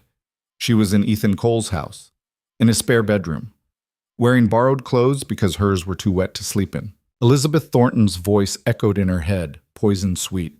If people found out she'd spent the night here, the rumors would become gospel. Mistress, kept woman. All the ugly words they already whispered would become accepted truth. But the alternative was freezing to death in a poorly insulated cabin for the sake of appearances. Maylin lay down on the soft bed and pulled the quilt up to her chin. Her father's voice came to her, clear as if he were standing beside her. Don't let pride destroy what we're building. So she closed her eyes and let herself sleep, warm and safe for the first time in longer than she could remember. The storm lasted 3 days. Maylin and Ethan fell into a cautious routine, working together during daylight hours to keep the ranch functional, eating simple meals in the warm kitchen, sitting by the fire in the evenings while Ethan read and Maylin mended clothes or planned spring planning strategies. They didn't talk much, but the silence was comfortable, broken only by the crackling fire and the howling wind outside. On the third night, Ethan set down his book and said, "Can I ask you something?" Maylin looked up from the shirt she was patching. "All right. Why did you and your father come to Red Hollow? There are bigger towns with more opportunities, places where being Chinese wouldn't mark you as much." Maylin's hand stilled on the fabric. "My father wanted land, his own land, not railroad property or rented rooms. He heard there were homestead opportunities in Wyoming territory, so we came west from California after my mother died. And Red Hollow was the only place he could afford property, 20 acres that nobody else wanted because the soil was difficult and the house was falling apart." She managed a bitter smile. "Turns out there was a reason it was cheap. You made it work anyway. We survived. That's not the same as making it work." Maylin set down her sewing. "My father used to say that surviving was just the first step, that we had to build something better for the next generation. But there is no next generation, just me trying to honor a promise to a dead man." Ethan was quiet for a moment. "There could be a next generation. You're young. You could marry, have children. Who would marry me?" The words came out harsher than Maylin intended. "I'm Chinese, I'm poor, and according to half the town, I'm already your mistress. What kind of man would want that?" "A smart one who recognized what you're worth." Maylin laughed, but there was no humor in it. "You have more faith in humanity than I do." "Maybe." Ethan leaned forward, his expression serious. "But I know what I see when I look at you. I see someone who works harder than anyone I've ever met. Someone who keeps her promises even when it costs her everything. Someone who knows more about land and growing things than most farmers twice her age. That's worth something." "Not in Red Hollow, it isn't." "Then Red Hollow is full of fools." Ethan's voice was firm. "And their opinion doesn't change the facts." Maylin felt something crack in her chest, something she'd been holding tight since her father died. "You don't know what it's like, being looked at like you're dirt, like you don't deserve to breathe the same air, like your existence is an insult." "You're right, I don't know what that's like." Ethan's voice softened. "But I know what it's like to watch someone you love be treated that way. To see your mother work herself to death trying to prove she belonged, only to die knowing she never would. So maybe I don't understand exactly what you're going through, but I understand enough to know it's wrong." Maylin looked at him, really looked at him, and saw something in his eyes that made her breath catch. Not pity, not even sympathy, just recognition. Like he saw her as a person instead of a problem or a project or a source of scandal. "Why are you doing this?" she asked quietly. "Really? Not the business reasons or the principles.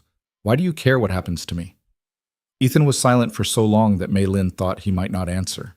Then he said, "Because when I look at you, I see someone fighting the same fight my mother fought, and I couldn't help her, couldn't make people see her the way I saw her, couldn't save her from the cruelty and contempt." He paused. "But maybe I can help you. Maybe I can make sure you don't have to fight alone." Maylin's throat was tight. "That's a lot to take on for someone you barely know." "Maybe I want to know you better." The words hung in the air between them. Heavy with meaning, Maylin wasn't sure she was ready to examine. Before she could respond, a loud crash from outside broke the moment. They both jumped up and ran to the window. One of the barn doors had torn loose in the wind and was slamming against the building with enough force to splinter wood. "Damn it," Ethan muttered. He was already pulling on his coat.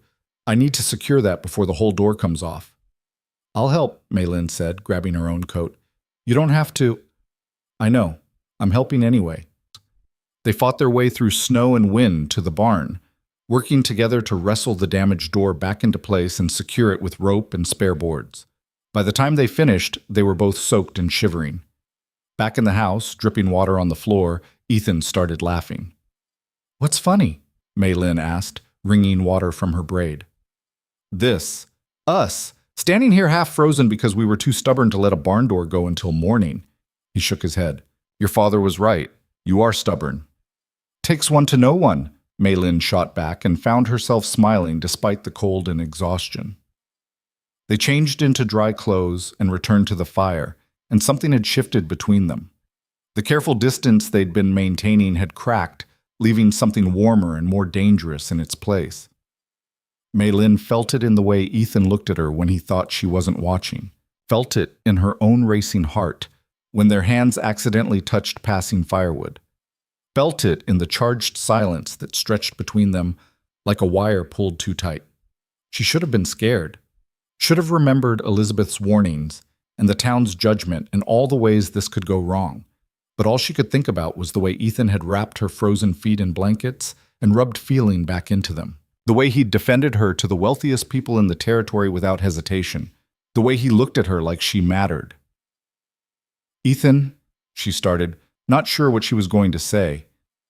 He turned to her, and whatever he saw in her face made his expression soften. "Yeah? Thank you. For everything. For—" She gestured helplessly.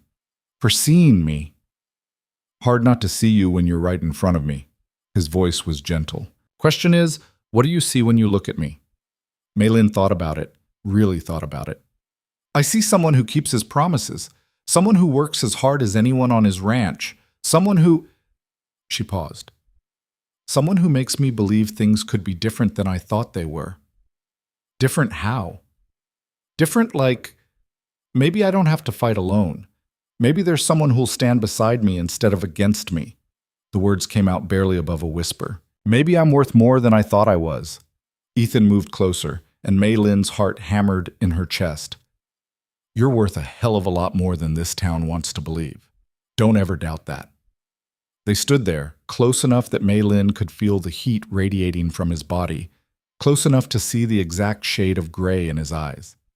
She should step back, should maintain the professional distance that was the only thing protecting her reputation. Instead, she stayed exactly where she was. "People are already talking," she said softly. "If they knew I was here, in your house, let them talk. I'm tired of living my life based on what small-minded people think." Ethan's voice was firm. "I'm tired of watching you shrink yourself to fit into a box that was never meant for you in the first place." "What are you saying?" "I'm saying I don't care what Elizabeth Thornton or anyone else thinks. I care what you think. I care what you want." He paused. "And I'm saying that if you want me to back off, to keep this strictly professional, I will. But if you want something else, what else is there?" Maylin's voice shook. "We can't. People would never. People already hate seeing us work together. They're already spreading rumors. We're already paying the social cost." Ethan reached out and tucked a strand of damp hair behind her ear, the gesture achingly gentle. "Question is, are we going to keep paying for something we're not actually doing, or are we going to decide for ourselves what we want regardless of what they think?" Maylin's breath caught. "I'm talking about whatever you want it to be. Friendship, partnership, something more." His hand lingered near her face. "I'm talking about building something together that's ours, not defined by their hatred or their rules." It was insane. It was dangerous. It was everything Maylin had been taught to avoid. It was also the most honest thing anyone had ever offered her. "I don't know how," she whispered. "How to want something for myself. How to take something just because I want it, not because it's practical or necessary or part of a plan." "Then maybe it's time you learned." Ethan's voice was soft. "I'm not asking you to decide right now. I'm just asking you to think about it. About what you want, not what everyone else thinks you should want." Before Maylin could respond, Tom's voice called from outside, rough with urgency. "Mr. Cole, we've got a problem." Ethan stepped back immediately, the moment broken. He grabbed his coat and was out the door before Maylin could process what had almost happened. She followed, her mind spinning, and found Tom standing beside a wagon in the yard, his face grim. "Riders came through town spreading word," Tom said. "The territorial governor is coming through next week. Some kind of official tour. There's going to be a reception at the Thornton place, biggest social event of the season." "So?" Ethan said. "So Elizabeth Thornton has been telling everyone that you'll be there, that she's counting on your attendance." Tom shifted uncomfortably. "And she's been saying that if you bring Miss Zhao, she'll have her removed from the property. Says she won't allow—" He stopped, clearly uncomfortable. "Allow what?" Maylin asked, her voice hard. Tom met her eyes reluctantly. "Allow a Chinese woman to contaminate an event where the territorial governor will be present. She's saying it would be an insult to have you there." The words hit Maylin like a physical blow. She'd expected contempt, expected whispers and judgment, but this was different. This was public official exclusion. This was Elizabeth Thornton drawing a line and daring Ethan to cross it. "I'm not going," Ethan said flatly. "Sir, you have to understand, this isn't just a social event. The governor will be there, the territorial legislature, every major rancher and business owner in 3 counties. Tom's voice was urgent. "If you don't attend, you're insulting some very powerful people. People you need to stay in business." "Then I'll insult them." Ethan's voice was cold. "I'm not going to any event that won't allow Mei Lin to attend." "Ethan, no." Mei Lin stepped forward. "You have to go. Your business—" "I don't care about my business if it means abandoning my principles. But I care about your business," Mei Lin said fiercely. "I care about you not losing everything because of me. You have to go to that reception. Not without you." "Then we'll both go," Mei Lin heard herself say. Tom and Ethan both stared at her. "What?" Ethan said. Mei Lin's heart was racing, but her voice came out steady. "We'll both go. You'll walk in with me on your arm, and Elizabeth Thornton can either allow it or cause a scene in front of the territorial governor. Either way, we'll know exactly where we stand. Mei Lin, she'll humiliate you. She already humiliates me. At least this way, I'll be standing beside you when she does it." Mei Lin lifted her chin. "My father said to build something that matters, to make him proud. I think showing Elizabeth Thornton that she can't control us would make him very proud indeed." Ethan looked at her like he was seeing her for the first time. "You're sure about this?" "No, I'm terrified. But I'm sure that I'm tired of hiding, tired of making myself small to make them comfortable." She took a breath.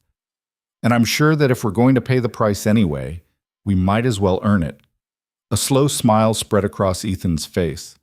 "All right then. We go together." Tom looked like he'd swallowed something sour. "This is going to be a disaster."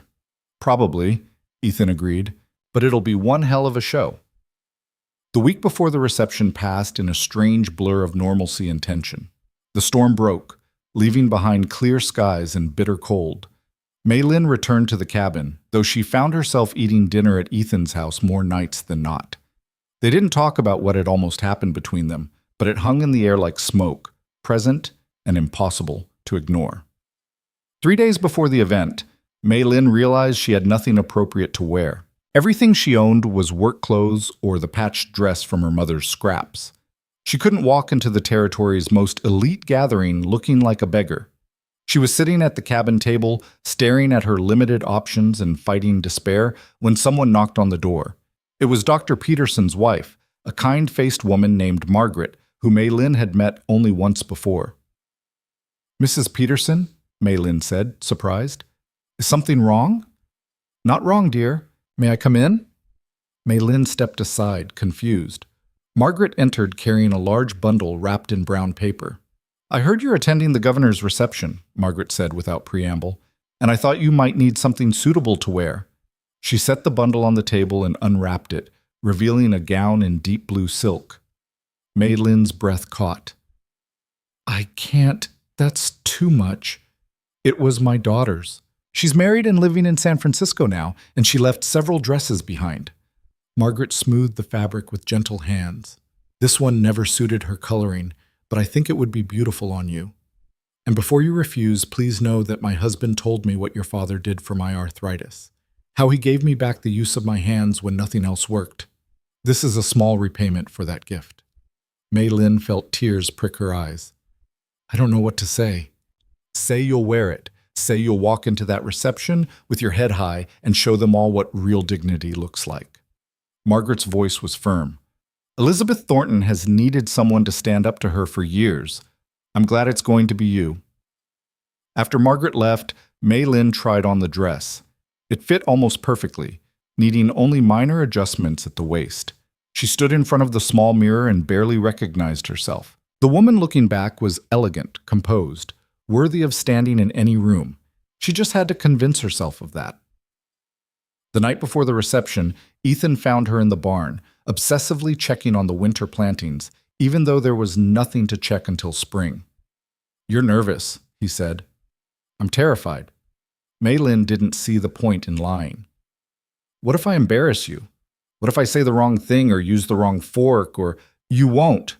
Ethan leaned against the stall door. And even if you did, it wouldn't matter. You know why? Why? Because you're not going to that reception to impress anyone. You're going to prove that you have just as much right to be there as Elizabeth Thornton or any of her wealthy friends. He paused. And because you're going with me, and I don't give a damn what anyone thinks about it. Maylin looked at him, at this man who'd risked his business and reputation to give her a chance. Why are you really doing this? Not the principles or your mother's memory. The real reason. Ethan was quiet for a long moment. When he spoke, his voice was careful. Because somewhere between hiring you to fix my land and watching you refuse to quit no matter how hard things got, I stopped seeing you as just an employee. He met her eyes. And because when I think about my future, you're in it, not as hired help, as... He stopped, seeming to struggle with the words. As someone who matters, someone I care about, someone I want beside me. Maylin's heart was hammering so hard she thought it might break through her ribs. Ethan, you don't have to say anything. I know I'm not exactly what you imagined for yourself either. I'm just a rancher with dirt under my nails and more land than sense. But if you're willing, if there's any chance you might feel the same, I do, Maylin interrupted. Feel the same, I mean. I just don't know what to do with it. Don't know how to want something this complicated. Then maybe we figure it out together. Ethan moved closer, one step at a time. Starting with tomorrow night. We walk into that reception together, we show them we're not ashamed, and we see what happens next. And if they reject us completely, then we'll still have each other, and the land, and a hell of a good story about the night we scandalized Red Hollow society. He smiled slightly. Your father wanted you to build something that mattered. Maybe what we're building matters more than either of us realized. Maylin thought about her father's words, about building instead of just surviving, about making something that would last beyond their own lives. All right, she said quietly. Tomorrow night, together. The day of the reception dawned cold and clear. Maylin spent the morning working herself into a state of barely controlled panic, then forced herself to stop and breathe. She bathed in water heated on the cabin stove, washed her hair with soap that smelled like lavender, and carefully dressed in Margaret Peterson's blue silk gown. When Ethan arrived to pick her up, he stopped dead in the doorway and stared. What? Maylin asked, suddenly self-conscious. Is something wrong? No, nothing's wrong. You're just... He seemed to struggle for words. You look beautiful. Maylin felt heat creep up her neck. It's borrowed. I don't care if it's borrowed. You look like you could walk into the territorial legislature and demand they make you governor. He offered his arm. Ready? No, but let's go anyway. The ride into town took 30 minutes, and Maylin spent every second of it fighting the urge to jump out of the wagon and run. Ethan seemed to sense her panic because he kept up a steady stream of conversation about nothing important, the weather, the horses, plans for spring planting, until some of the tension eased from her shoulders. The Thornton house blazed with light, visible from half a mile away. Carriages lined the long drive, and the sound of music and laughter drifted through the cold night air. Maylin had never seen anything like it. This was wealth on a scale she couldn't comprehend, displayed with casual confidence by people who'd never questioned their right to it. Last chance to change your mind, Ethan said as they pulled up to the entrance.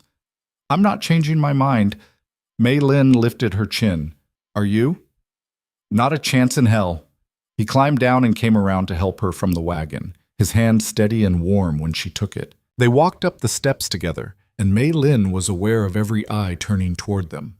The doorman's face went carefully blank when he saw her. A woman near the entrance gasped audibly. Someone else whispered something that made the people around them laugh. Ethan's grip on her arm tightened fractionally, but his expression remained calm.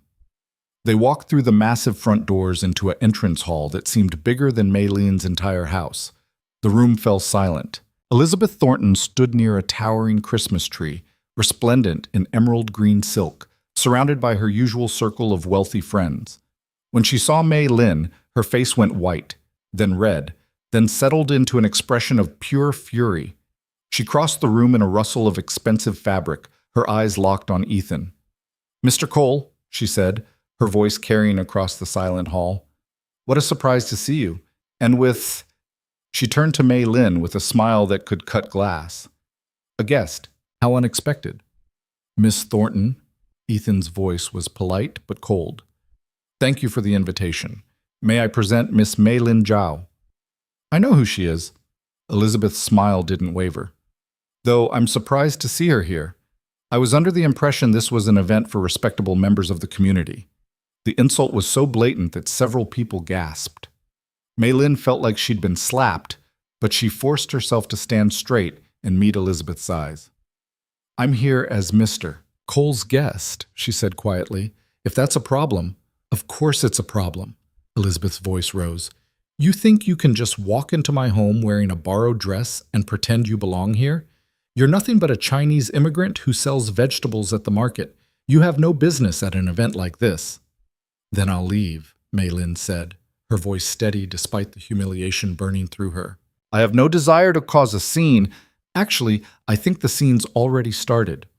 A new voice cut through the tension, and Mei-Lin turned to see a tall man in an expensive suit stepping forward. He was older, maybe 50, with sharp eyes and an air of authority that made everyone straighten unconsciously. Governor Harrison, Elizabeth said, her voice suddenly uncertain. I was just explaining to Mr. Cole that his guest isn't welcome. The governor's eyebrows rose. Interesting. I wasn't aware you were screening guests based on their ethnicity, Miss Thornton. That seems rather, undemocratic for a territory hoping to achieve statehood. Elizabeth's face went pale. I didn't mean, it's not about her being Chinese, it's about propriety. Propriety. The governor turned to Mei-Lin. Miss Zhao, is it? Yes, sir. Mei-Lin's voice came out stronger than she felt. Ethan Cole speaks very highly of you. Says you're responsible for converting 40 acres of dead land into productive farmland using techniques no one else in the territory understands. Is that true? Mei-Lin blinked, thrown by the question. My father developed the techniques. I'm just implementing them. Don't sell yourself short. Cole says you're doing the work yourself since your father passed. That takes knowledge and skill. The governor glanced at Elizabeth. Seems to me that kind of expertise is exactly what this territory needs if we're going to build a sustainable agricultural economy. Wouldn't you agree, Miss Thornton? Elizabeth looked like she'd swallowed poison. Yes, of course. Good. Then I'm sure you won't mind if Miss Zhao joins us for dinner. I'd like to hear more about these farming techniques. The governor offered Mei-Lin his arm. Shall we? Mei-Lin glanced at Ethan, who looked like he was fighting back a smile. He nodded slightly, and Mei-Lin took the governor's arm with hands that only shook a little. They walked into the dining room together, leaving Elizabeth Thornton standing in stunned silence. The dinner was surreal. Mei-Lin found herself seated near the head of the table, with the governor on one side asking detailed questions about crop rotation and soil restoration, and Ethan on the other side looking quietly proud. Elizabeth sat at the far end, her expression frozen into something resembling a smile, but closer to a grimace. The key is understanding that different plants take different nutrients from the soil, Mei-Lin explained, gaining confidence as the governor actually listened. If you plant the same crop year after year, you deplete the soil.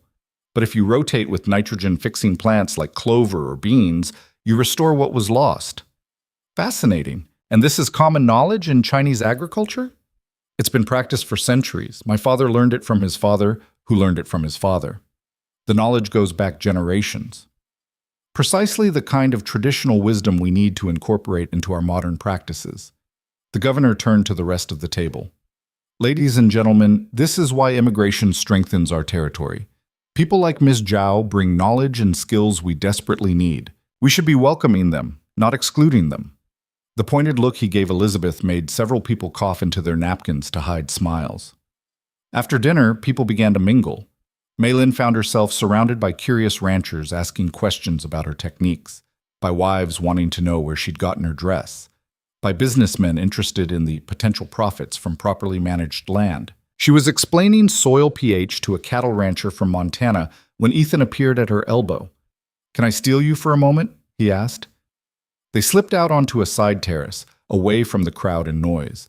The night air was cold and clear, stars scattered across the sky like someone had spilled diamonds. "You were amazing in there," Ethan said. "I was terrified." "You didn't show it. You held your own with the territorial governor. You made Elizabeth Thornton look like a fool just by being yourself." He smiled. Your father would have been proud. Maylin felt tears prick her eyes. I wish he could have seen it. I think maybe he did. Ethan moved closer. Maylin, I need to tell you something. All right? I meant what I said before, about wanting you in my future, about caring for you. He took a breath. And I know this is fast, and I know it's complicated, but I don't want to wait anymore. I don't want to pretend this is just business or just friendship when it's clearly more than that. Maylin's heart was racing. What are you saying? I'm saying I want to build a life with you, a real life, not as employer and employee, but as partners, as equals. He reached for her hand.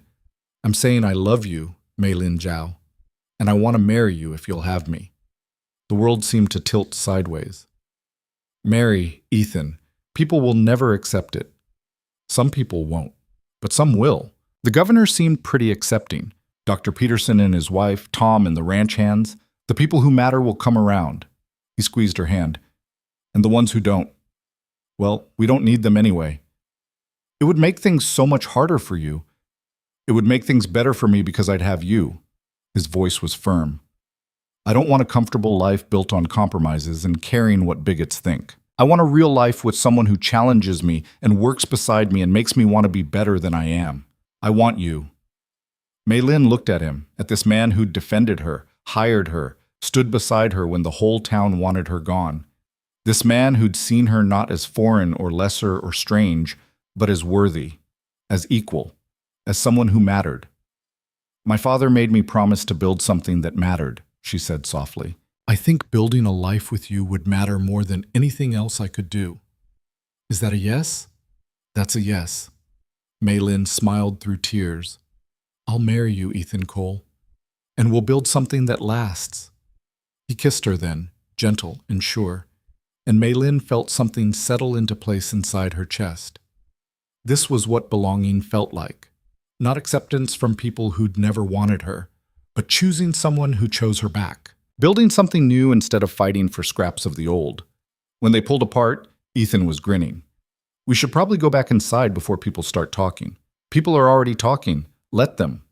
Maylin took his hand. But yes, let's go back. I want to see Elizabeth's face when we tell her. They walked back into the reception together, and this time when people stared, Maylin didn't shrink. She stood tall, her hand in Ethan's, and met their gazes without flinching. Elizabeth cornered them near the punch bowl, her smile brittle.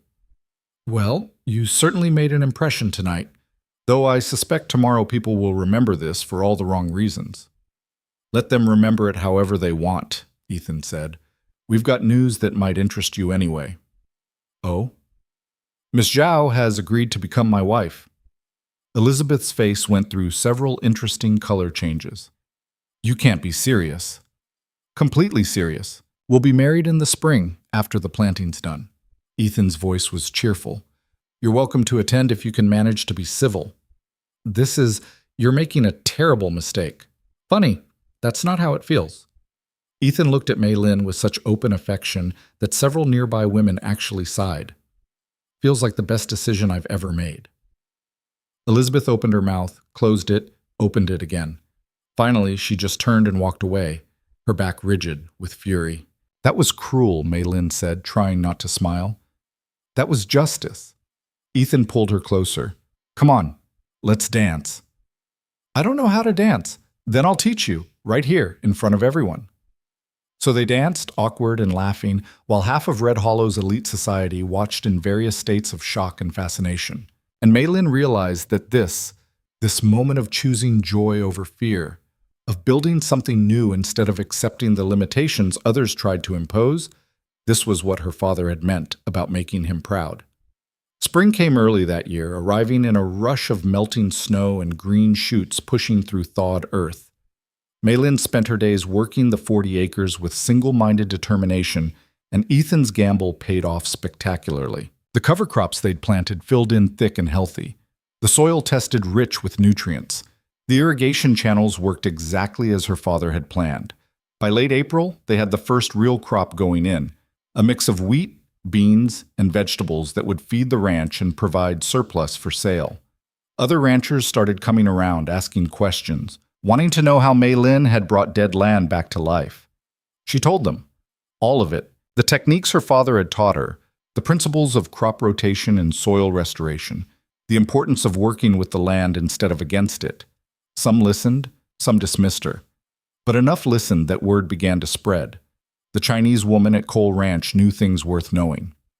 The wedding took place in May, beneath the apricot trees in Mei Lin's old orchard. She wore a dress she had sewn herself, not silk, but good cotton in deep red, embroidered with traditional Chinese patterns her mother had taught her. Ethan wore his best suit and looked nervous enough that Tom had to remind him to breathe. Dr. Peterson performed the ceremony since the town minister had refused. Margaret Peterson cried happy tears. The ranch hands attended, along with a surprising number of townspeople who decided that Ethan Cole's approval mattered more than Elizabeth Thornton's disapproval. Elizabeth herself didn't attend, though the governor sent a gift, a set of agricultural textbooks, and a note saying he looked forward to seeing what they built together. When the ceremony ended and Ethan kissed his bride, the apricot blossoms fell around them like snow, and Mei Lin felt her father's presence so strongly she almost turned to look for him. "He'd be proud of you," Ethan whispered against her hair. "I know," Mei Lin said. "I know he would." They spent their wedding night in the ranch house that was now Mei Lin's home too, and talked about plans for the future. They would expand the farming operation, hire help, teach others what Mei Lin knew, build something that would last beyond their own lives. "What do you think your father would say if he could see this?" Ethan asked, holding her close. Mei Lin thought about it. "He'd probably tell me I was still too stubborn for my own good. Then he'd tell me to keep building, keep growing, keep proving them wrong." Sounds like good advice. It is. Mei Lin turned to face her husband. Her husband, what a strange and wonderful thought, and smiled. "So let's get to work." The years that followed weren't easy. There were crop failures and hard winters, conflicts with neighboring ranchers who still didn't want to accept a Chinese woman as Ethan's equal partner. There were whispers and insults and doors that remained closed despite everything they accomplished. But there were also victories. The 40 acres became 80, then 120. Other farmers adopted Mei Lin's techniques and found their yields increasing. The governor appointed Mei Lin to a territorial agricultural committee, the first woman and first immigrant to serve. Elizabeth Thornton eventually married a railroad executive and moved to Denver, where she could be miserable in a larger city. 3 years after the wedding, Mei Lin gave birth to a daughter. They named her Eleanor after Ethan's mother. 2 years later came a son, Henry, named for Mei Lin's father. Mei Lin taught them both to farm using their grandfather's techniques, taught them Chinese alongside English, taught them that where you came from mattered less than what you built with your own hands. On the anniversary of her father's death, Mei Lin stood in the orchard he'd bought with railroad wages and dreams of something better. The trees were thriving now, properly irrigated and carefully tended. The house had been repaired, expanded. The land that had nearly broken them both was now fertile and productive. "I did it, Ba," she whispered in Chinese. "I built something that matters, something that will last." The wind rustled through the apricot blossoms, and Mei Lin chose to hear it as her father's approval. She walked back to the ranch house where Ethan was teaching Eleanor how to test soil pH, while Henry helped by getting dirt everywhere. Her family, her land, her life, built on terms she'd chosen instead of accepting what others thought she deserved. Red Hollow still had people who looked at her with contempt, still had doors that wouldn't open, still had those who couldn't see past her Chinese face to the woman underneath. But it also had people who bought her vegetables at the market and asked her advice about their farms, who attended her children's birthday parties, who'd learned, slowly and reluctantly, that she belonged just as much as anyone. And for those who never learned, who clung to their prejudice and hatred, well, Mei Lin had stopped caring what they thought. She had work to do, a family to raise, a legacy to build. She'd been marked as an outsider her whole life, treated as less than human by people who thought cruelty was their right. But she'd survived it, fought through it, built something beautiful despite it. And in the end, that mattered more than all their hatred combined. Mei Lin Jiao Cole, farmer, wife, mother, the woman who'd transformed barren land into abundance, stood on her porch and looked out over fields that stretched toward the horizon. Fields she'd planted with her own hands. Fields that would feed her children and their children. She'd been an outsider, now she was a founder, and that made all the difference.